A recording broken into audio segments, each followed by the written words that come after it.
by Philip himself.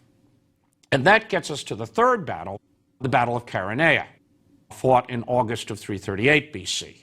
Now, Chaeronea, which comes essentially a generation after Leuctra, really does not show a Theban version of the hoplite battle.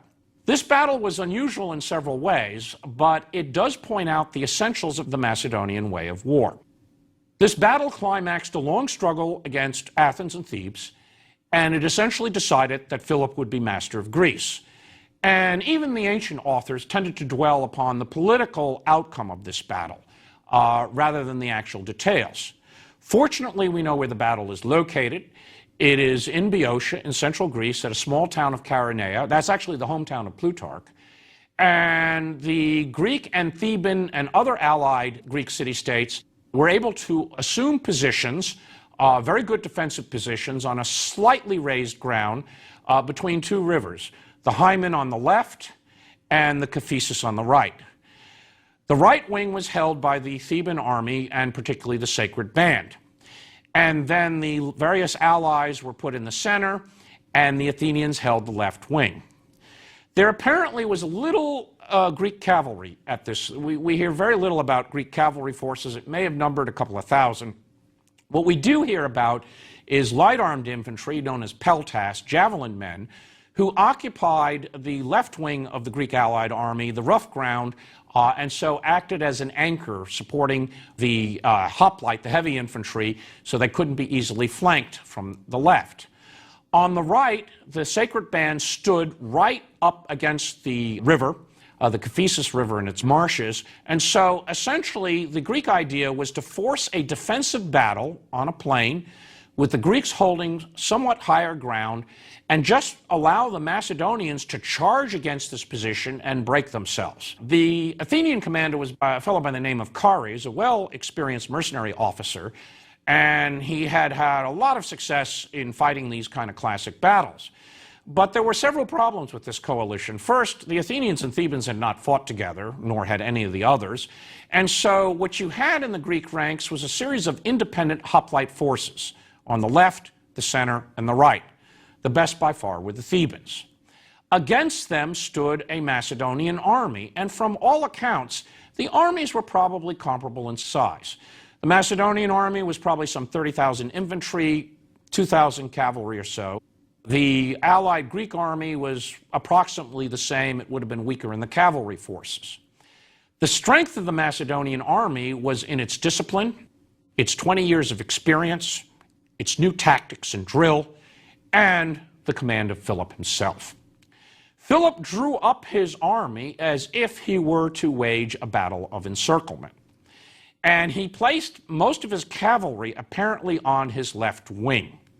That is, along the Cephissus bank, so that it would attack essentially the Thebans, who held the strongest position in the Greek army. He also then had his infantry divided into two wings. A left wing commanded by Alexander, then 18 years of age and obviously the heir apparent, and Philip on the right wing. Philip concentrated his specialized light-armed forces on his right. They matched the light-armed Greek forces in the rough ground. Again, it was to prevent flanking. And then he ordered his army into motion. And the Macedonian army marched with perfect discipline and drill. And this is the first time Greek citizen armies, Thebes and Athens, two of the great states of Greece, the Spartans weren't present, now faced the Royal Macedonian army. This was the showdown of the 4th century BC. And that Greek army waited for the attack, and they must have been in awe as these huge infantry formations closed, deeper than usual Greek positions. That is, the Macedonians generally came in at 16 deep, not at 8 deep. Their spears projecting twice the length, held by two hands by the Macedonians. The back spears held at an angle so that any arrows shot into this formation were deflected. And as that Macedonian army moved with perfect discipline, Philip ordered it to halt briefly. And then on his right wing, his phalanx and his light infantry began to retire. They moved backwards, holding their ranks, but it looked as if they were backing off and retreating. And this was common in infantry combat. Very often the forces did not come to contact. One side would look at the opposing side and say, we really don't want to do this. They look tougher than we are. Now, the Athenians, who saw this, concluded that Philip's forces were falling back in disarray, and the Athenian commanders eagerly ordered their forces forward towards the Macedonian army, which was falling back on the Hymen River. However, to do this, they shifted their forces left. And so the Greek army started to move, not forward, but at a diagonal to the left. And the Athenians were going to pursue and get these Macedonians. In doing so, the whole Greek army shifted, including their center, which was held by Corinthians, Achaeans, Megarians, some of the lesser states, and part of the Boeotian army. The sacred band on the far right held its position. That was their task. That's what they would do. And so what happened is two problems emerged in the Greek army. A gap opened up between the sacred band and the bulk of the Greek army, and Alexander, with the left-wing infantry, charged into the gap, broke through at that point. The Macedonian cavalry poured through and carried out an encircling movement that destroyed the Greek army on the left side. The sacred band got isolated and was cut down to a man, and that point on the battlefield is still represented by a multiple burial, a monument where the sacred band was buried. They all fought, none of them fled, they were cut down to a man.